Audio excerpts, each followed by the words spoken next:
My name is Lucas. I'm 25 years old, and I recently achieved one of my greatest desires, moving out of my parents' house and living on my own. I found an old house on the outskirts of the city, an imposing structure that seemed to hold secrets in every corner. The tranquility I had been seeking was finally within my reach. The house is large, bigger than I actually needed, but the price was incredibly affordable. Its hallways are long and dimly lit, with wooden floors that creak under my steps. The few pieces of furniture I brought seem lost in the spacious, empty rooms. The walls, covered with faded wallpaper, give an air of decay, but at the same time, there is a peculiar charm that attracted me from the first visit. Upstairs, there is an attic whose door is locked and, apparently, no one has the key. The previous owner didn't mention anything about the attic, and so far, I haven't been too concerned about exploring that space. Maybe it was just a storage area for old junk, I thought. My goal in moving here was simple: independence and tranquility. I wanted a place where I could focus on my projects, read my books, and most importantly, enjoy my own company. However, from the first night, I started to feel that something was out of place. A constant shiver ran down my spine every time I walked through the hallways at night, but I dismissed these sensations as mere products of my imagination. So far, I had no real reason to worry, but the feeling of being watched never completely left me, and although I tried to ignore it, part of me knew that this house held more secrets than I was willing to discover. It started subtly at first. I would notice small things out of place, items I was certain I had left in one spot, only to find them somewhere else. A book moved from the living room to the kitchen, a chair slightly turned, the television remote lying on the floor instead of the coffee table. I tried to rationalize it, blaming my absent-mindedness, but the unease persisted. The nights were the worst.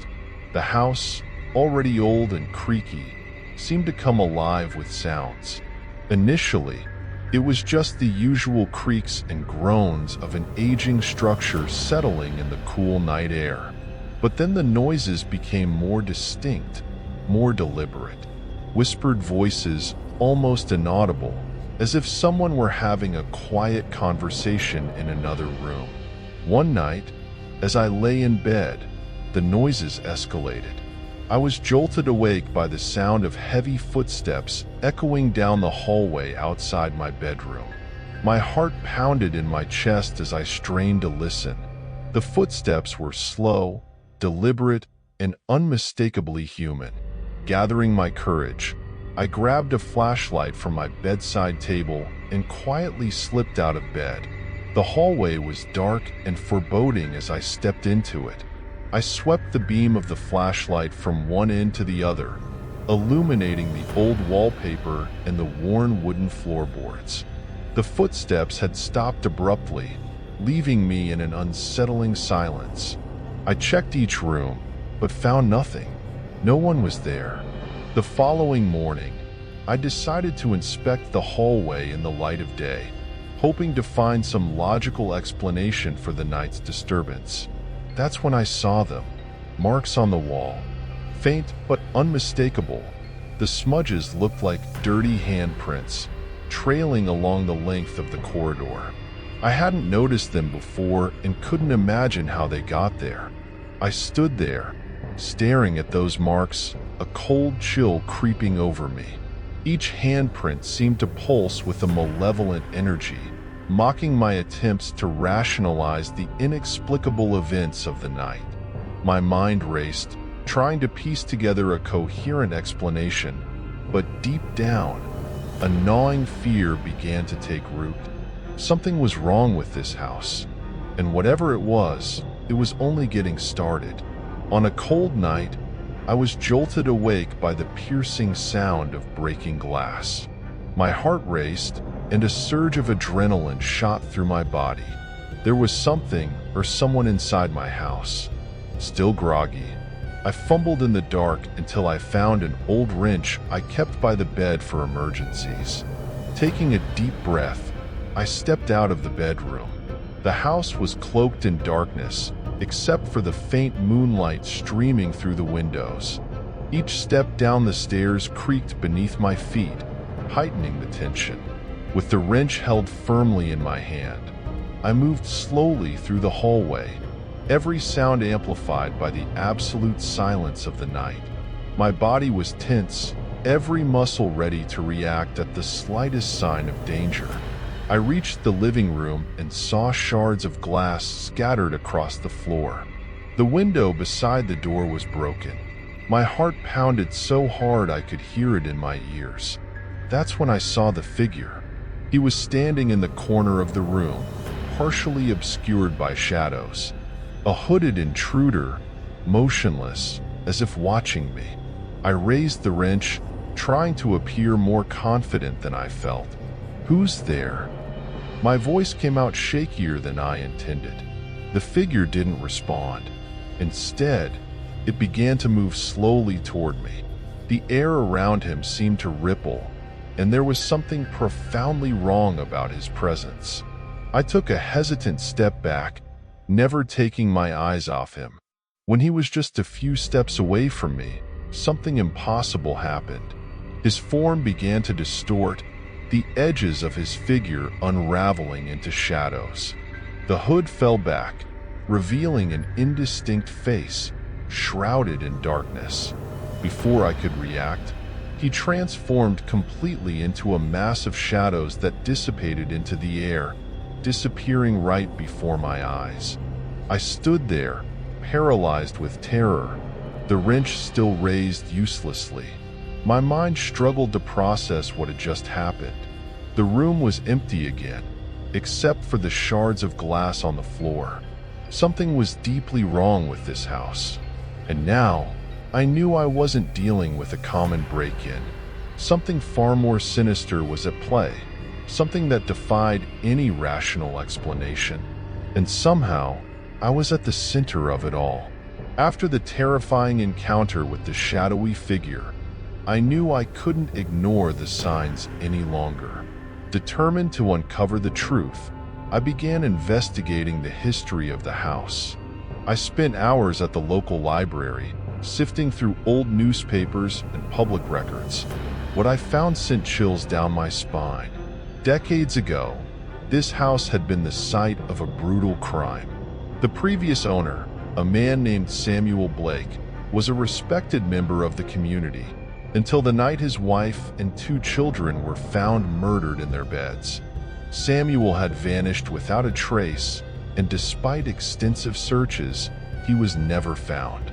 The case remained unsolved, shrouded in mystery and rumors of dark forces at play. Driven by a need for answers, I decided to speak with my neighbor, Mr. Thompson, an elderly man who had lived in the area for most of his life. He was initially reluctant to talk about the house, but after some coaxing, he finally opened up. Samuel was a quiet man, kept to himself.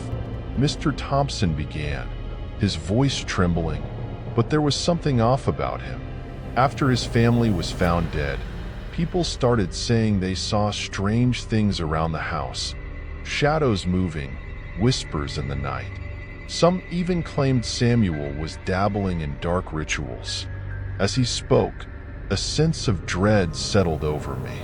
It was clear that whatever had happened in this house had left a mark, a lingering darkness that now seemed to be manifesting once again.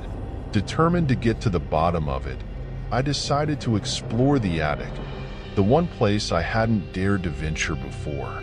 With the old key I had found in a drawer, I unlocked the creaky door and climbed the narrow staircase. The air grew colder with each step, and a musty smell filled my nostrils. The attic was a time capsule of the past. Dust-covered furniture, old trunks, and cobwebs adorned the space. As I rummaged through the clutter, my eyes fell on a small, ornate box.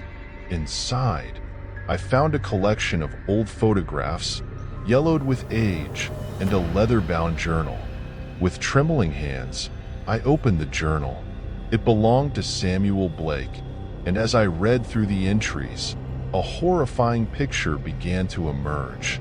Samuel had indeed been involved in dark rituals, believing he could communicate with otherworldly entities. His obsession had grown, leading him to sacrifice animals and eventually his own family in a twisted attempt to gain power and immortality. The final entries were the most disturbing. Samuel described feeling a presence in the house, a shadow that seemed to watch him. He believed it was the spirit he had been trying to summon, and in his madness, he welcomed it. As I closed the journal, a chill ran down my spine. The shadowy figure I had seen, the strange occurrences, it all made sense now. Samuel's dark legacy had not only stained the house, but had somehow reached out to me, drawing me into its web of terror. I knew I had to find a way to break free from this malevolent force. But how? The answers lay somewhere within this house, in the remnants of Samuel Blake's madness, and I was determined to uncover them, no matter the cost. After uncovering Samuel Blake's dark history, the haunting escalated. Each night, the shadowy figure would appear, its presence becoming more palpable and menacing. It lingered in the corners of my vision, moving closer with each passing hour. My sleep was plagued by nightmares, and the oppressive feeling of being watched never left me. Desperate to end the torment, I decided to take drastic action. I gathered the journal and the old photographs, along with the other disturbing objects I had found in the attic. My plan was to burn them all, hoping to sever the connection to whatever dark force was haunting me. On a stormy night, I built a small fire in the backyard. The wind howled, and rain threatened to extinguish the flames, but I was determined. With trembling hands, I tossed the journal into the fire, watching as the flames licked the edges of the leather cover. The old photographs followed, curling and blackening in the heat. As the fire consumed Samuel Blake's remnants, the shadowy figure materialized behind me, more aggressive and tangible than ever before. I could feel its malevolent energy, a cold, suffocating presence that seemed to drain the very life from me. It lunged, and I stumbled backward, barely escaping its grasp. The fire flared violently, sending sparks into the air as if reacting to the figure's rage. I realized that burning the items was only agitating the spirit, making it stronger and more furious. I had to act quickly. Fighting through the fear, I grabbed a nearby can of gasoline and doused the remaining items. The flames roared higher, illuminating the dark yard. The shadowy figure writhed in agony, its form distorting and flickering. But it didn't disappear. Instead, it seemed to merge with the darkness of the night, growing even more intense.